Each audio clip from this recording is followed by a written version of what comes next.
Discord. All right. Gros Q&A à soir, en ce Oui. fin d'après-midi. Fait que yes, fait que Caro, ben, vas-y, dans le fond, avec la question, t'en as une, fait que vas-y, je t'écoute.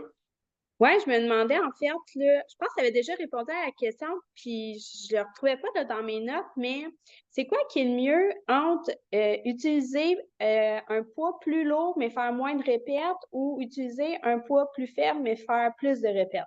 Ouais, c'est une bonne question. Puis c'est bon d'en reparler, anyway, parce que c'est une question qui est récurrente, là. Dans le fond, la différence entre les deux, le fait de faire plus léger, plus de reps versus plus lourd, moins de reps. Quand tu fais plus lourd, moins de reps, dans les deux cas, là, mettons, niveau masse musculaire, quand tu te pousses à l'échec musculaire, c'est pratiquement les mêmes résultats. Pratiquement. Il y en a un qui crée plus de fatigue, tandis que l'autre, il y a moins de fatigue, niveau de ta masse musculaire en soi. Quand tu fais, exemple, du plus lourd, mettons 5, 6, 7, 8 répétitions, tu travailles ta force aussi beaucoup plus que si tu faisais du 20 répétitions, mettons. Fait que OK. niveau neural, ce qui est force, tu as une coche de plus. Puis tu as moins de fatigue qui s'accumule versus, mettons, 20 reps, 15 reps, 12 reps, que tes répétitions avant de te rendre à l'échec, tu en as beaucoup plus à faire, mettons, pour les mêmes gains, techniquement, en prise de masse. Par contre, c'est bon des fois de varier. Pourquoi? Parce que si tu fais toujours du super lourd en tant que tel, mettons du 6, 8, 5, tout ça, niveau articulation à longue, c'est difficile. Fait que ça demande, à longue, tu veux une pause aussi niveau articulation. Puis tu as aussi de la fatigue centrale qu'on appelle. C'est une fatigue qui est plus ici. L'autre, c'est plus périphérique, mettons, l'autre fatigue, qui est plus, mettons, tu le sens que ça chauffe. Tu as plus de Mhm. fatigue à ce niveau-là. Fait que quand tu fais du lourd tout le temps, puis quand tu augmentes, mettons, tes charges de semaine en semaine, puis tu baisses tes reps, mettons, à chaque mois, chaque 3 semaines, peu importe, parce que tu prends plus lourd et tout, ben tu te crées une fatigue ici. Puis ça, c'est plus demandant au niveau récupération. Fait qu'il y a aussi un certain point que ça prend un break à ce niveau-là aussi, là. Niveau, fait que prendre plus léger, puis plus de reps. Fait que la différence entre les deux, c'est vraiment ça. Mettons, niveau masse musculaire et hypertrophie, c'est la même. Entre les deux, il y en a un qui travaille plus la force que l'autre. Tandis que l'autre, tu as moins de fatigue ici. C'est plus de la pompe aussi un petit peu. Tu as plus de Mhm. pompe au niveau de ton muscle. Ça joue plus niveau hormones. Ça l'aide aussi, mettons, faire plus de reps, je pousse plus, là. Ça l'aide un peu plus à niveau tout ce qui est absorption, mettons, tout ce qui est insuline, mettons, absorption des carbs aussi, aussi. Fait que, il y a tous ces bénéfices-là pour et contre des deux côtés. Mais en général, c'est pour ça, mettons, petit niveau fatigue, surtout en perte de gras, tu veux pas faire tout le temps du 15-20 répétitions parce que c'est trop. C'est déjà qu'un déficit, ça crée un stress sur ton système. Faire un high rep en plus, tu crées un stress encore plus sur ton système. Fait que récupération, ça peut être plus difficile, ça peut nuire à ta perte de gras même aussi, là. Tandis que de OK. l'autre bord, tu n'as pas autant de force que si tu étais, mettons, en surplus calorique. Fait aller vraiment lourd, c'est pas ce qui est le best non plus. Mettons, je parle vraiment, mettons, du 3, 4, 5, 6 reps. Parce que tu as moins de force, ça se peut que tu aies un peu moins de focus, tu as plus de chances de te blesser un peu. Fait que, il y a ces choses-là, ça dépend de chaque personne. Honnêtement, ça dépend de chaque personne, là. Il y a du monde que ça va vraiment bien. Il y a du monde qui vont faire des PR en déficit calorique. Euh, Moi, exemple, c'est tough, là. Je peux. Oublie ça. Fait que ça dépend de chaque personne. Puis c'est cas par cas, vraiment, là, par rapport au nombre de calories, puis tout. Je sais pas si ça répond à ta question. Oui, oui, oui. Ouais? Merci. Cool, cool, plaisir. Puis j'avais une autre question aussi de Julie. Julie. Euh, Par rapport à la fenêtre anabolique. Je sais pas si tu as déjà entendu ça, fenêtre anabolique? Non? Non. La fenêtre anabolique, dans le fond, c'est quoi que ça veut dire? C'est quand tu t'entraînes. Techniquement, mettons, ça serait comme, exemple, tu as une fenêtre après l'entraînement que ton corps absorbe plus, exemple, les carbs, les protéines, ces choses-là. Fait que c'est comme anabolique veut dire que c'est payant pour prendre la masse musculaire, pour ta masse musculaire en soi. C'est comme une phase qui est. C'est comme des anabolisants, des stéroïdes, mettons, là, si tu fais une analogie, mettons une comparaison, là. C'est pas pareil, là, mais c'est le même principe. Ça veut dire que c'est un boost pour ta masse musculaire. Fait qu'après l'entraînement, tu as comme une fenêtre de X nombre d'heures que c'est là-dedans, il faut que tu manges, mettons. Il y a un vrai puis il y a un moins vrai. Dans le fond, niveau protéines, c'est pas vrai. C'est niveau récupération, quand tu fais un entraînement, ça va même jusqu'à du 48 heures, au moins 24 heures, 24 à 48 heures après l'entraînement, que ton corps, il est comme anabolique, qui va absorber plus, tu sais, niveau de protéines, bâtir la masse musculaire au travers de ça, récupération. C'est pour ça que les journées de repos sont importantes, parce que c'est là-dedans que tu bâtis ta masse musculaire. Fait que c'est comme ta phase anabolique, si tu veux, là. Si tu fais toujours des workouts à chaque jour, ce que tu crées, c'est du dommage musculaire, c'est l'inverse. Dans le fond, c'est pas dans le workout que tu bâtis, c'est en dehors du workout. Fait que c'est pour ça que ça prend des journées de repos au travers de ça pour que tu puisses justement profiter de cet aspect-là, que tu récupères, tu manges, puis ça aide à bâtir ou maintenir ta masse musculaire. Fait que l'aspect de protéines, puis de l'autre bord, les glucides. Ça, c'est un peu vrai, mais c'est, exemple, quand tu finis un entraînement, quand tu commences, tu finis. Mettons, la première heure, niveau absorption glucides, niveau récupération, c'est le plus optimal. Fait que tu pars de là, puis ça va, mettons, jusqu'à un 6 heures, 7 heures, la phase optimale, que tu as le moins de chances d'accumuler du gras, mettons. Ben, mettons, c'est ça, en fait, là. Fait que tu manges, OK. c'est pour ça que les repas post-workout, tu peux manger plus de glucides, plus sucré, plus de sucre et tout. T'es plus dans cette phase-là, dans le fond, là. Ton corps, tes muscles et tout, ça l'aide niveau récupération. Fait que toute ta réserve glycogène dans ton muscle, dans le fond, ben, il absorbe beaucoup plus, là. Fait que c'est pour ça que c'est bon manger un repas qui est plus de glucides post-workout, qui va t'aider avec ta récupération sur le court, moyen et long terme. Fait que ta phase anabolique, ta fenêtre, mettons, est plus pour ça. Mais pour le reste, bâtir la masse, ça, c'est plus pour récupération, je parle. Mais pour la masse musculaire, c'est plus de mange tes protéines. Tu sais, j'ai déjà fait une pyramide, là. Tu sais, le timing Mhm. de quand tu manges, c'est dans le milieu, là. C'est pas le plus important. C'est l'important, c'est que tu manges toutes tes calories puis tes protéines, glucides, lipides dans ta journée. Mais le timing, c'est comme un 10-15% de tes résultats, là. C'est pas ce qui fait la différence, là. Fait que la fenêtre anabolique, c'est pas le game changer, là. Mais pour être optimal, c'est bon. Juste niveau, mettons, manger un repas qui a bien des carbs, ce qui va t'aider récupération à ce niveau-là. Fait que c'est ça. Puis Julie vient de se connecter. Je viens de répondre à ta question. Fait que c'est ça, la métabolique, dans le fond, là. Oh, elle est dans le Zoom. Perfect. All right. Yes, salut Julie, je viens de répondre à ta question de fenêtre anabolique. Tu l'as manqué de 1 minute. Ben oui, je viens de me rendre compte que je suis en retard. Pas de stress, pas de stress. OK. Ben, tu sais, si je fais un petit résumé rapide, là, ce que je disais, là, c'est juste la fenêtre anabolique, niveau protéines. Tu n'as pas de fenêtre anabolique là-dessus. C'est vraiment, tu sais, ça peut aller jusqu'à du 48 heures post-workout, niveau récupération, qu'il faut que tu manges de la protéine en continu. C'est plus les glucides, exemple post-workout, que tu as un pic après l'entraînement, puis ça diminue tranquillement par la suite. Puis quand tu manges proche de l'entraînement, plus de carbs, ça t'aide niveau récupération, overall. Fait que plus que tu attends, plus ça diminue. Fait que tu as moins de chances d'accumuler du gras aussi post-workout avec plus de carbs. Versus, exemple, si tu manges. Mais en fait, le gras en tant que tel, c'est plus les calories en soi. Là. C'est pas vraiment le fait de manger plus de glucides. C'est juste une certaine limite d'absorption à un certain moment niveau carbs. Mais quand tu es post-workout, tu peux en absorber plus que si, mettons, tu étais avant, mettons, avant le workout ou un autre moment dans la journée. Là. OK. Fait Good. que, fait que, yes. Fait que bonne fête, hein, by the way, encore. Bonne fête. Ouais, Merci. bonne fête, Julie. Merci. Donc, c'est ça. Puis j'avais une autre question. C'était de Oli. C'était par rapport. Ben, c'était une question quand même simple. C'était par rapport aux sauces épices. C'était juste qu'est-ce qui remplace la mayo puis tout. Mais tu sais, qu'est-ce qui remplace la mayo puis tout? La mayo légère. Tu sais, entre la salsa. Mettons, autre chose qu'un mayo. Je pense qu'il avait dit autre chose qu'un mayo léger, autre chose que salsa, tout ce kit-là. Mais tu sais, honnêtement, niveau sauce, il en existe tellement plein. Là. Juste le fit cook, il y en a plein, mettons. Ça, c'est une. T'en as une tonne là-dessus.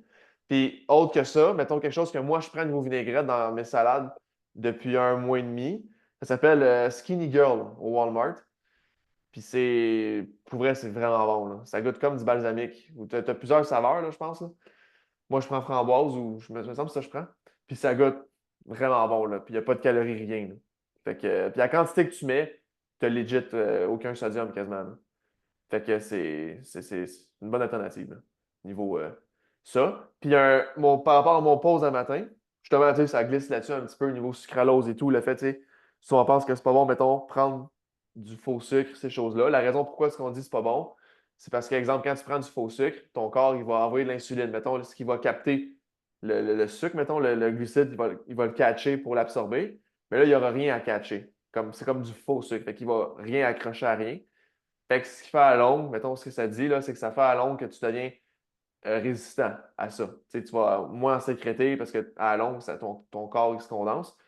Mais les études aussi montrent que pour avoir un effet comme vraiment néfaste là-dessus, là, que ça a vraiment un impact, là, c'est honnêtement, j'avais dit dans mon vidéo matin que c'était un 33 canettes de diète, Coke Diet, ça, t'es correct. Dans l'étude que j'avais déjà vue, c'était au-dessus de 80, là, une affaire de même. Là. Que c'était vraiment pour que tu aies un impact. Là. Puis ça, c'est que tu répètes ça aussi. Là. Pas juste une journée. Fait que la quantité que tu prends dans une journée, niveau sucralose ou autre, à la quantité que tu prends, il n'y a pas de danger en soi. Là.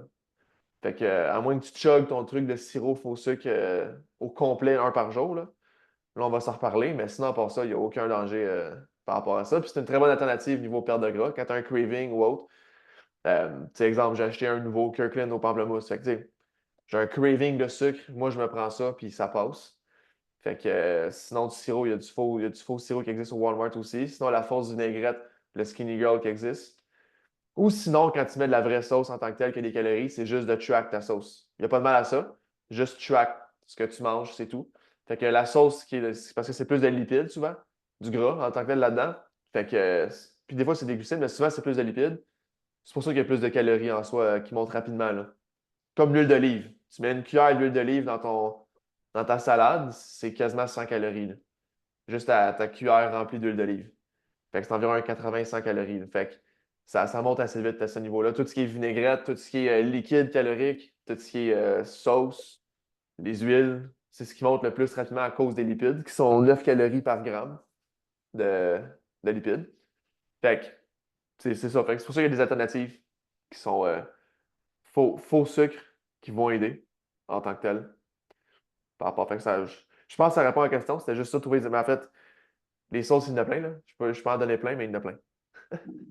Fait que c'est ça, là. Donc, c'était les 3 questions que j'avais. J'en ai souvent d'autres. J'avais une bonne question aussi par rapport à quel supplément qui est un must par rapport à. Ben, c'était une certaine. En fait, c'était une cliente. Par rapport à c'est quoi les suppléments qui sont bons, qui sont importants.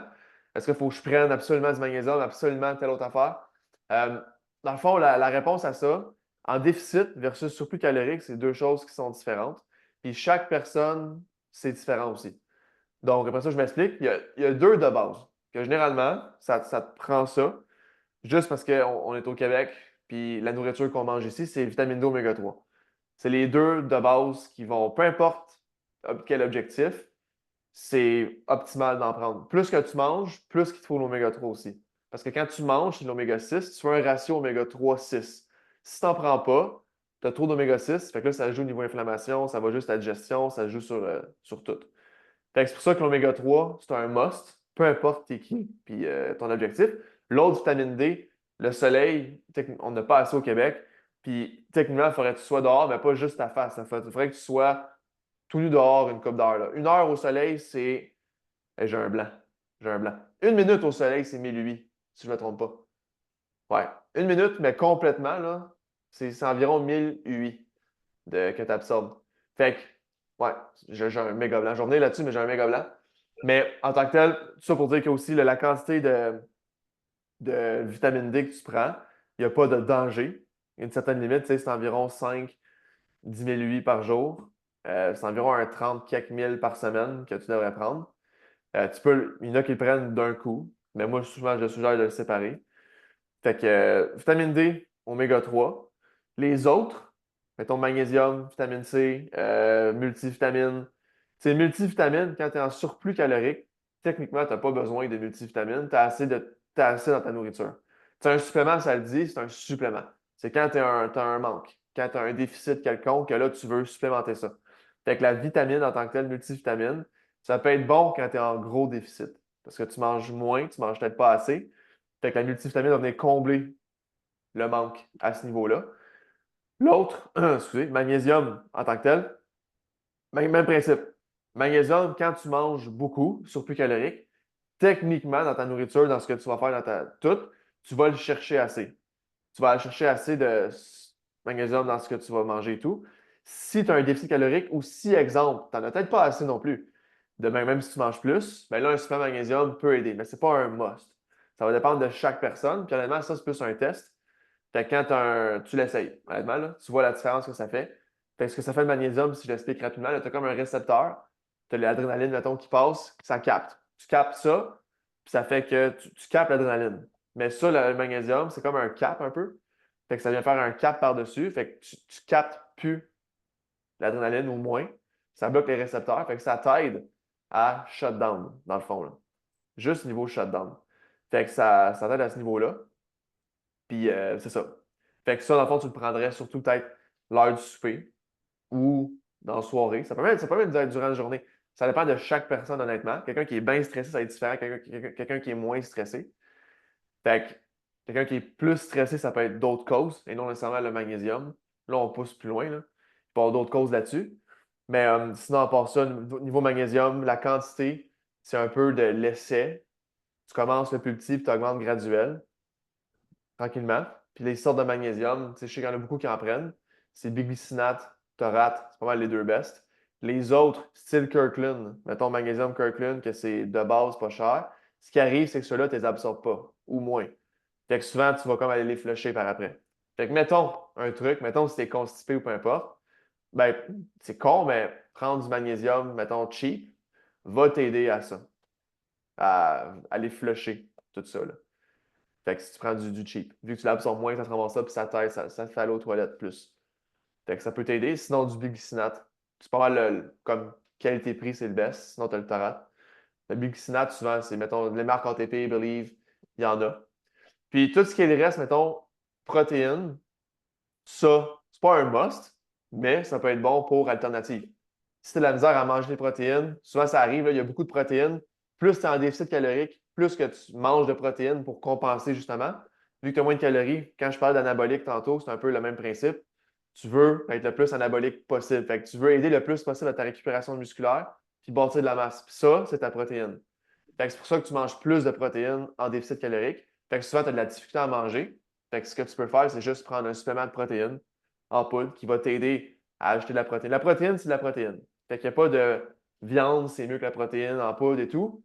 La seule chose, c'est que moi, je suggère, c'est sûr, de manger à la place de prendre la protéine. Mais en bout de ligne, les deux, c'est la protéine. Juste digestion, un qui est plus vite que l'autre.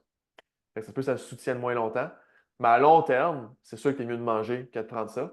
Puis la différence entre, j'ai déjà une question là-dessus aussi, entre végétal et animal protéine. La différence, c'est vraiment, first, c'est ton choix au début. Par la suite, végétal, il faut juste t'entendre que tu as moins. Tu sais, dans l'animal, tu as certaines vitamines et autres que dans la végétale, tu n'as pas. Fait qu'il faut que tu supplémentes avec d'autres choses pour compenser. Même principe végétariste, quand tu ne manges pas de viande, rien, il faut que tu compenses avec d'autres choses par rapport à ça, versus animal, que là, tu es plus correct. Fait que c'est juste de prendre ça en compte, mais sinon, les deux cas, c'est de la protéine. C'est juste qu'elle est peut-être moins complète au niveau végétal. Mais c'est pas un must. Comme je dis, ça remplace ou ça t'aide à ce niveau-là. Là, j'ai une question là, de B12. B12, c'est pas primordial. Après, tu sais, toutes les vitamines qui existent, c'est cas par cas, honnêtement, là. Par la suite, toutes les personnes, c'est différent.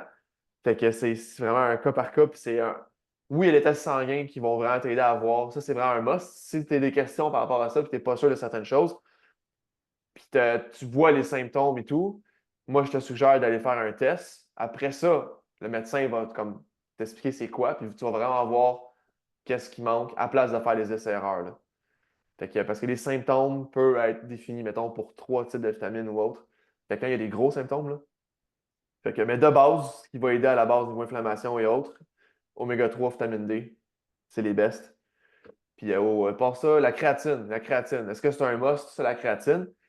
C'est pas un must. C'est pas un must parce qu'avant ça, tu as tout à optimiser. Ton alimentation, ton entraînement, ta récupération, oméga 3, vitamine D, ton hydratation, j'ai dit récupération. Fait que tout ça, il faut que tu l'optimises avant parce que la créatine, ça t'aide niveau récupération. Tu récupères plus rapidement durant ton workout. Fait que tu vas avoir techniquement plus de force aussi. Ça t'aide niveau performance qui, en bout de ligne, t'aide masse musculaire indirectement. Mais ça t'aide surtout niveau force parce que tu récupères plus vite. ATP, ces choses-là. Fait que tout ce qui est énergie, tu récupères plus, tu peux comme produire plus rapidement. Fait que ça t'aide à être plus fort durant le workout. Fait que ça, mais si le reste n'est pas ça à coche avant, tout ce que j'ai mentionné, ça ne va rien changer, là. La créatine, c'est prouvé que ça fonctionne. C'est un des seuls suppléments naturels que c'est autre que les stéroïdes qui marchent. Fait qu'à ce niveau-là, mais ce n'est pas un must. Ce n'est pas obligatoire. Tu as d'autres choses à prioriser avant. Quand tu es rendu là, OK, on peut regarder, ça va t'aider. Puis ce que ça fait aussi, c'est que ça l'aide à garder ton eau intramusculaire. À place de faire, exemple, la rétention externe, ça t'aide à faire, pas de la rétention, mais de la rétention interne, niveau intramusculaire. Fait que la créatine, là, tu fais Colin, je de la rétention d'eau et tout, mais c'est pas la créatine qui fait ça. Parce que la créatine, c'est l'inverse.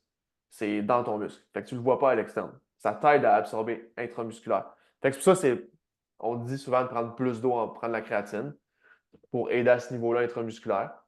Puis c'est tout. Puis dernière chose, niveau créatine, mettons, si je fais juste dire de quoi, avant, il y avait un loading à faire. Avant, quand tu commençais, ceux qui connaissent plus ça, mettons, là, c'est avant, quand tu commençais, tu prenais 25 grammes quelques jours, pendant quelques jours. Après ça, c'est comme ton corps. Il y a assez de créatine, tu as comme parti le process comme du monde, puis là, tu y vas style 3 à 5 grammes par jour. Mais en réalité, la créatine, c'est juste de la prendre. Tu n'as pas à faire un loading au début. 3 grammes par 100 livres de poids du corps, c'est la mesure. Fait que généralement, c'est entre 3 et 5 grammes. Puis, par la suite, donne-toi environ 2 semaines, environ avant que ça kick in, dans un sens, que tu vois comme une petite différence, que tu le ressentes un peu, là.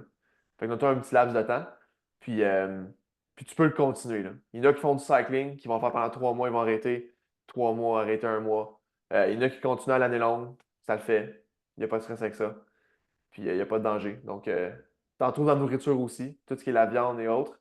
Par contre, t'en as pas assez. Fait que c'est pour ça qu'un supplément t'aide à ce niveau-là. Ça le dit un supplément. T'as pas un déficit, mais t'en faut plus. Mettons, ça va t'aider niveau performance. Donc, ça ressemble à ça, niveau supplémentation. Je l'ai-tu oublié? Je pense pas. Je pense que ça fait du sens, hein? Ça fait du sens ce que j'ai dit? Ouais, thumbs up? Ouais? All right, all right. Cool, cool. Fait que c'est une question que j'ai ouvert une parenthèse là-dessus, hein. Fait que, avez-vous d'autres questions? Autant par rapport le 6 semaines, ce qui s'en vient. Là, à chaque semaine, je vais commencer à upload des vidéos aussi.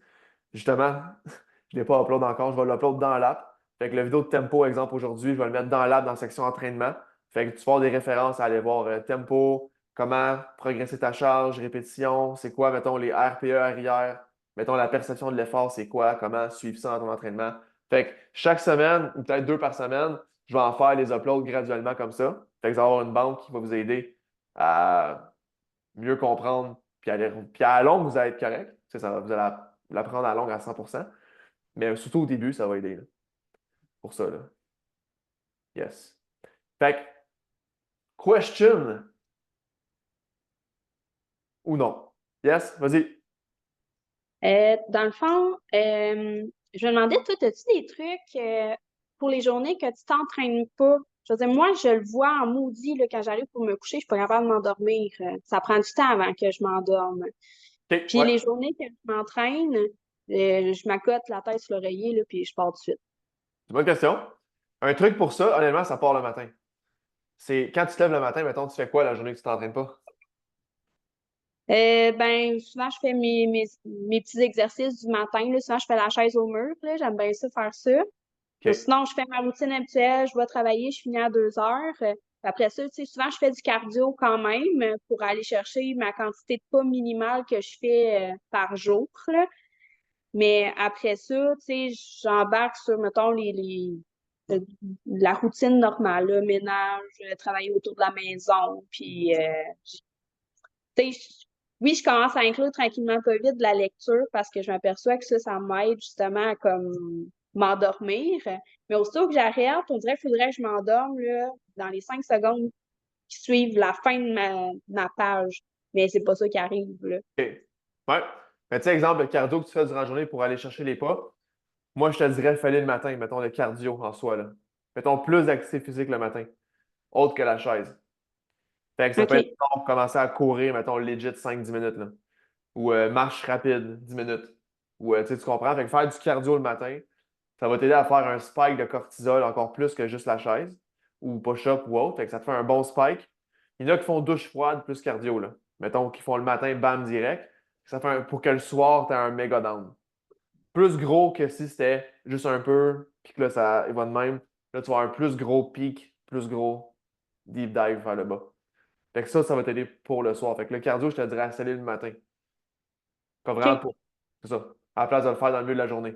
Parce que peut-être, exemple, le cardio que tu fais, je sais pas c'est quand dans la journée, mais ça se peut que ça te fasse ça, cortisol et tout, puis le temps que tu te couches le soir, t'es pas encore, mettons, là. T'es comme là, mettons. Fait que là, ça te nuit à t'endormir. Comme prendre de OK. la caféine. Ça En fait, ça va pas t'allumer, mais ça coupe les récepteurs. Fait que oui, ça augmente le cortisol un peu. Fait que tu prends la caféine, mettons, au milieu après-midi et tout.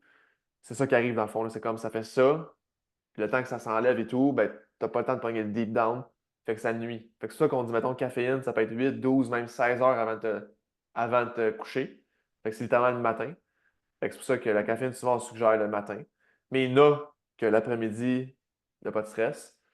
Mais généralement, quand tu prends à partir, mettons, du milieu après-midi, mettons, caféine et tout, ça, même si tu dors bien, ton sommeil, généralement, il n'est pas, mettons, à 100%. Là. Mais, euh, mais je sais pas si ça t'aide, là, mettons, faire le cardio le matin, essayer voir. OK, c'est bon, je vais essayer ça. Parce que lire, c'est bon. C'est une routine du soir, c'est bon. Ça aide à shut down tout le kit. Tu sais, ce que tu lis aussi va impacter. Fait que lis quelque chose qui te sort, mettons, fantastique policier ou autre. Euh, Puis, tu sais, littéralement, ça peut être prendre une douche chaude aussi, peut-être, avant de lire ou après, ou un bain, ou peu importe, qui te relaxe. Tu peux lire dans le bain, whatever. Mais le matin, c'est ce qui est important beaucoup. Là. Souvent, c'est le matin qui va faire en sorte que le soir, tu es en plus un gros down. Ce qu'on veut. Make sense? Yes. Nice. Nice. All right. Cool. Y avait-il d'autres questions? Ou ça fait le tour? Par rapport au ce qui s'en vient, mettons, 6 semaines, niveau entraînement, alimentation, euh, tout allait bien? Moi, c'est en process, là. Process. Mettons, c'est quoi ton. As-tu un plus gros défi présentement? À part la Ben, récupération le soir, là? je te dirais, ça me gosse que mon poids, il stagne. Tu sais, je vois, mettons, le vendredi, il chute. Là, ma fin de semaine, elle passe.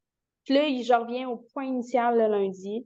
Mais là, je redescends quand j'arrive le vendredi. Mais ça fait comme une couple de semaines que ça fait ça.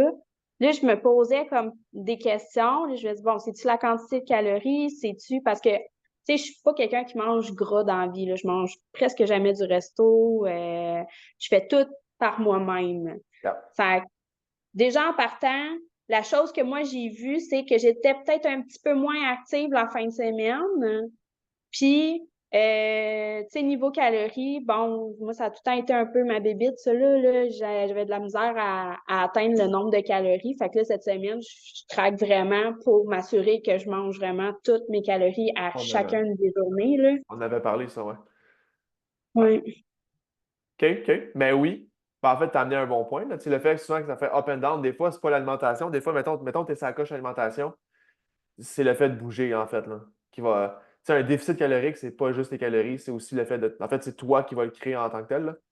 Fait que c'est pour ça que tu veux bouger égal à chaque jour.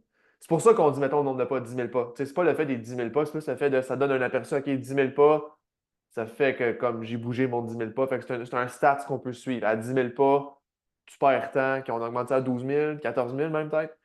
Fait qu'on augmente la dépense énergétique. Fait que toi qui dépenses des calories, sans jouer sur les calories. Parce que l'autre option, si tu vois que ça stagne, là tu me dis ça fait ça comme ça. Fait que Mhm.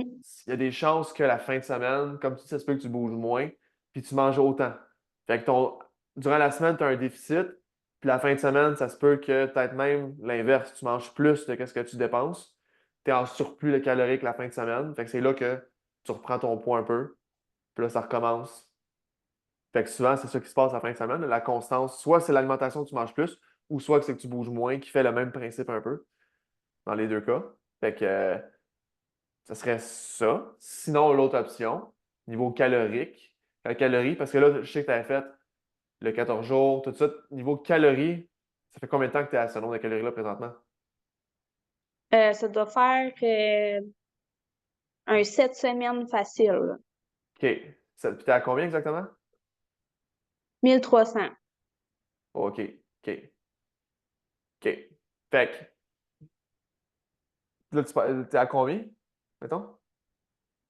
En quoi, là? En poids. Là, ça c'est entre 153 puis 155. OK. OK. Fait que, tu sais, niveau calorique, en tant que tel, 10 300, c'est quand même pas si pire. Niveau ajustement, c'est juste de baisser, mettons, 10%. Commence, vas-y avec un 10%. Fait que c'est environ un 130 calories. Mais moi, je te dirais, c'est comme pas mal, t'approches le top, là. Le minimum, je parle, là. Qu'après ça, on descend plus. Parce qu'il arrive à un moment donné, c'est que justement, tu t'adaptes à ça. Fait que ton métabolisme, justement, tes mouvements en tant que tel, tu es moins actif, tu bouges moins parce que tu as moins d'énergie, je veux pas. Peut-être que tu le ressens pas, ça se peut. Fait que ça fait que même si tu manges moins, mettons, tu es 1300, tu perdais au début, mais là, à un moment donné, tu commences à ralentir, tu bouges moins un petit peu, ça fait que tu es plateau. Fait que là, tu coupes un peu, mettons là ce que je te suggère, 10%, ça va recommencer à faire le même pattern. Puis après un certain temps, c'est là qu'ils ont fait OK, on ne coupera plus. On va augmenter les calories graduelles. Puis en augmentant les calories, un reverse diet qu'on appelle. Puis là, tu vas Mhm. commencer à plus bouger sûrement. Tu vas avoir plus d'énergie, tu vas plus être active. Tout va aller mieux. Récupération va aller mieux aussi. Fait que ça se peut que tu perdes en augmentant les calories, là. Mais de là, 1300, moi je te dirais coupe 10% en premier. Puis de haut coupé, coupe glucides, lipides. Mettons ton 10% fait moitié-moitié d'un deux en termes de OK. calories, là. Fait que, mettons, c'est 130 calories. Divisé en deux, c'est 65 calories. Fait que c'est 15, 16. Ça, 16, 4 fois 16, c'est ouais, 16 glucides. Puis 9, fait 65 divisé en 9 là, pour les lipides. OK. Vas-y de même. Puis regarde ce que ça fait après, au bout de 2 semaines. Si dans 2 semaines, il n'y a pas de changement. Mais c'est surtout aussi garde la constance la fin de semaine. Ben, je suis pas mal sûre qu'il est là, mon problème, là, c'est que je m'aperçois justement la fin de semaine, je suis comme tellement fatiguée de ma semaine que la fin de semaine, je prends les choses plus mollo. Mhm. Mais je me suis aperçue justement, là, j'avais peut-être un 2000 pas de moins que normalement, là. Fait que là, en fin de semaine, je vais essayer d'aller rechercher comme ma constance niveau pas, là, la Yeah. même quantité que je fais la semaine. Ouais, puis tu sais, ta routine le matin, mettons, exemple, je te dis, mettons, essaie le cardio le matin et tout. Fais-la la fin de semaine aussi. Comme OK, bâtis-toi ta routine que tu répètes jour après jour, là. Que c'est la même. Peu importe training, pas training, fin de semaine ou semaine. Tu veux une constance là-dessus aussi, qui va t'aider avec ça. parfait. Devrait bien aller avec ça. Ouais. Nice. Sinon, le reste, tout est beau? Ouais. Oui, Cool. Nice. All right. All right. Fait que, si t'as plus de questions, merci à vous d'avoir été là. C'est super apprécié. Merci à ceux sur Instagram d'avoir été présents. Super cool. Caro, salut. Un autre Caro, excuse. Puis, sinon, sur ce, on se reparle. Comme j'ai dit, je vais partager des vidéos à chaque semaine. Julie, en fait, je vais vous écrire. Par rapport à Julie, là, je sais que c'est en rediffusion. T'as pas tout le monde qui se rend jusque-là, fait que je vais vous écrire un par un. Par rapport à Julie. Mais je l'ai écrit dans le groupe. Tu l'as vu, je pense. Mais je vais vous écrire un par un aussi, là. All good? All right. Passez une belle soirée. Pensez à vous autres, puis on se reparle. Peace!